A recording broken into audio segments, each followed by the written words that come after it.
नमस्कार दोस्तों, Aarav study point में आप सभी का स्वागत है। तो दोस्तों आज है 4 दिसंबर और डीएसएसबी जेल वार्डर एग्ज़ाम जिसका पोस्ट कोड था 15/25। इस एग्ज़ाम की फर्स्ट पाली समाप्त हो गई है और फर्स्ट पाली में जितने भी आपके करंट अफेयर्स और जीके के क्वेश्चन आए हुए थे उन सभी क्वेश्चनों को इस वीडियो के माध्यम से हम आपके सामने लेकर आए हैं।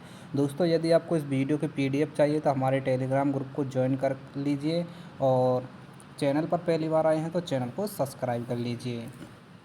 चलिए देखते हैं फर्स्ट पाली में कौन कौन से क्वेश्चन पूछे गए थे।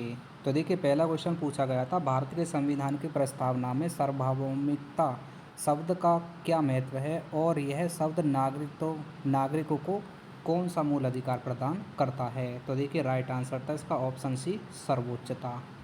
अगला क्वेश्चन पूछा गया था कि पृथ्वी पर ऋतु परिवर्तन का मुख्य कारण अक्षांश झुकाव क्यों माना जाता है, यह परिवर्तन किस महीने में सबसे अधिक महसूस होता है।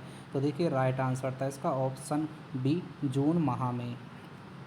अगला क्वेश्चन था, सिंधु घाटी सभ्यता में नगर नियोजन की विशेषता किस प्रकार दिखाई देती है और यह व्यवस्था किस शहर के खंडहरों में सबसे स्पष्ट मिलती है। तो राइट आंसर था ऑप्शन बी, मोहनजोदड़ो। अगला क्वेश्चन पूछा गया था, भारत में वस्तु एवं सेवा कर लागू होने से किस प्रकार प्रणाली सरल हुई और यह किस वर्ष लागू किया गया था। तो देखिए राइट आंसर था इसका ऑप्शन सी, 2017 में। अगला क्वेश्चन देखिए, सौर ऊर्जा को नवीनीकरण ऊर्जा क्यों कहा जाता है, जो भारत में सबसे बड़ा उत्पादन किस राज्य से प्राप्त होता है। तो आपको बता दें इस क्वेश्चन का जो राइट आंसर था वो था option C, Rajasthan. Question number 6 में पूछा था, भारतीय स्वतंत्रता संग्राम का प्रथम बड़ा जन आंदोलन कौन सा माना जाता है और इसे किस प्रमुख नेता ने नेतृत्व दिया था। तो आंसर था ऑप्शन बी, असहयोग आंदोलन।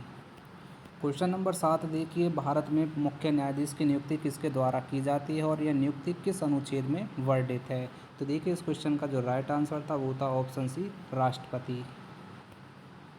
अगला क्वेश्चन पूछा गया था, विश्व स्वास्थ्य संगठन किस उद्देश्य से कार्य करता है और इसका मुख्यालय किस देश में स्थित है।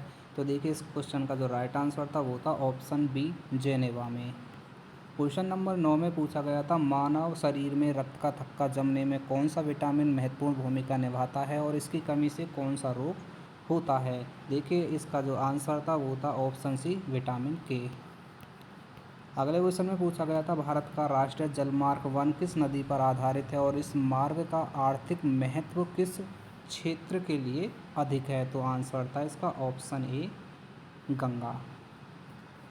क्वेश्चन नंबर 11 में पूछा गया था, भारत में पहली बार लोकसभा चुनाव किस वर्ष हुए थे और इन चुनावों में किस राजनीतिक दल को बहुमत प्राप्त हुआ था। तो आंसर था 1951-52 में। अगला क्वेश्चन पूछा गया था, अंतरिक्ष में भेजा गया भारत का पहला उपग्रह कौन सा था और इसे किस वर्ष सफलतापूर्वक प्रक्षेपित किया था। तो आंसर था ऑप्शन सी, आर्यभट्ट। और 1900 ये कब प्रक्षेपित किया गया था, लगभग 1974 के आसपास ही प्रक्षेपित किया गया था, शायद 75 था। ठीक है, देख लेना एक बार इसको। आगे देखिए अगला क्वेश्चन था, भारत में राष्ट्रीय आय का अनुमान किस संस्था द्वारा लगाया जाता है और यह अनुमान किस वर्ष में कितनी बार जारी होता है। तो देखिए ये वर्ष आंसर क्या था इसका, एनएसओ के द्वारा या सीएसओ के द्वारा। दुनिया की सबसे लंबी नदी कौन सी मानी जाती है और ये नदी किस महाद्वीप से होकर बहती है। तो आंसर था ऑप्शन ए, नील नदी। और अफ्रीका महाद्वीप से ये बहकर होकर गुजरती है। और आपको बता दें ये जो नदी है कहाँ पर है, ये मिस्र में है। ठीक है, मिस्र देश की ये नदी है। ठीक है, मिस्र। आगे देखिए, भारत की जनसंख्या कितने कितने वर्ष की जाती है और आखिरी जनगणना किस वर्ष सफलतापूर्वक पूर्ण हुई थी। तो सभी को पता होगा आंसर क्या था, ये था 10 वर्ष के बाद ये जनगणना की जाती है। और अंतिम जो गणना कब हुई थी, ये 2011 में। भारत में राष्ट्रीय सूचना विज्ञान केंद्र की स्थापना किस उद्देश्य से की गई थी और यह केंद्र किस मंत्रालय के अंतर्गत आता है। तो आंसर था इसका इलेक्ट्रॉनिक्स मंत्रालय। ठीक है, ऑप्शन सी था इस क्वेश्चन का राइट आंसर। अगले क्वेश्चन में पूछा था, भारत में ग्रीन रेवोल्यूशन सबसे अधिक किस राज्य में सफल हुआ, इस क्रांति का मुख्य लाभ किस फसल को हुआ था। तो आंसर था इसका ऑप्शन ए, पंजाब में। और सर्वाधिक जो लाभ हुआ था ये गेहूँ से हुआ था। आगे देखिए, एशिया महाद्वीप का सबसे ऊंचा पर्वत शिखर कौन सा है और यह पर्वत किस पर्वत श्रृंखला में स्थित है? तो आंसर था इसका option C Mount Everest. Question number 19 था, भारत के संविधान में कितने मौलिक कर्तव्य शामिल हुए हैं और इनका उल्लेख किस अनुच्छेद में मिलता है? तो आंसर था ऑप्शन बी अनुच्छेद 51 के ए में। क्वेश्चन नंबर 20 में पूछा गया था, भारतीय अर्थव्यवस्था में कृषि क्षेत्र का योगदान क्यों महत्वपूर्ण है और यह क्षेत्र लगभग कितने प्रतिशत आबादी को रोजगार प्रदान करता है? तो आंसर था ऑप्शन डी 50%। आगे देखिए, जो अगला क्वेश्चन पूछा गया था, भारत के किस स्थान को सिलिकॉन वैली ऑफ इंडिया कहा जाता है? यह शहर किस उद्देश्य के लिए प्रसिद्ध है? तो आंसर था ऑप्शन बी बेंगलुरु आईआईटी। आगे देखिए, अगला क्वेश्चन पूछा गया था, हाल ही में भारत ने किस देश के साथ रक्षा तकनीकी साझेदारी को मंजूरी दी है और यह समझौता किस प्रभाव में आया था? तो आंसर था फ्रांस। ठीक है। आगे देखिए, अगला क्वेश्चन पूछा गया था, 2025 में जारी नई रिपोर्ट के अनुसार भारत में बेरोजगारी दर में किस क्षेत्र में सबसे अधिक सुधार देखा गया और यह सुधार किस आंदोलन के कारण हुआ? तो आंसर था ग्रामीण और मनरेगा में ये सुधार सबसे अधिक देखने को मिला था। ठीक है। आगे देखिए, हाल ही के अपडेट के अनुसार भारत की सबसे तेज़ बुलेट ट्रेन परियोजना किस मार्ग पर निर्माणाधीन और इसे कौन सी तकनीकी से बनाया गया है? देखिए, आंसर था इसका मुंबई अहमदाबाद, ऑप्शन ए था राइट आंसर। अगला क्वेश्चन था, 2025 में किस भारतीय राज्य ने ई गवर्नेंस एक्सीलेंस अवार्ड जीता और यह पुरस्कार किस डिजिटल सेवा के लिए दिया गया? तो आंसर था ऑप्शन सी तेलंगाना।